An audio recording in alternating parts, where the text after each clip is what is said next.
Alright, today I'm going to be showing you how to adjust your climate control. So that's your screen. There is no actual buttons, physical buttons, so it's all digital now, which is, I hate that shit because it's awful. So if you want to quickly turn it off fully, you can turn it off fully here. Can you see it's switched off now? So I'll leave it off for now just because I'm trying to, so you can hear me. So then, yeah, that's your climate to turn it off fully.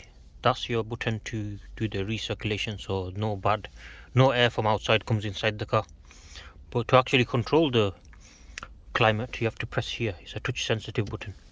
Then it comes on your screen there. So here you can put up to your windscreen, towards your face. That's your fan speed, so I'll leave on the lowest. Towards your feet. There's your temperature, there's your AC, there's your automatic. But yeah, when you're driving, trying to do all this at the same time is very difficult. Why couldn't you just have normal buttons, you know what I mean? It's a pretty big headache.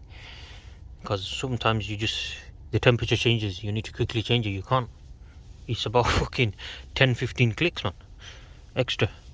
And then there was something I did here, I can't remember. Something with this button, and that button's not, if you have wet fingers and then it won't work. So you need to sort that out. So yeah, I like it, air coming towards you, that's how I like it. And I'll keep it on fan speed for now. I'll switch off. Yeah, so yeah, that's everything pretty much. And if you got heated seats, you'll find it on the doors. So yeah, this one doesn't have heated seats, unfortunately. But yeah, thank you guys for watching. That's how you use your climate controls. Pretty stupid, if I'm being honest.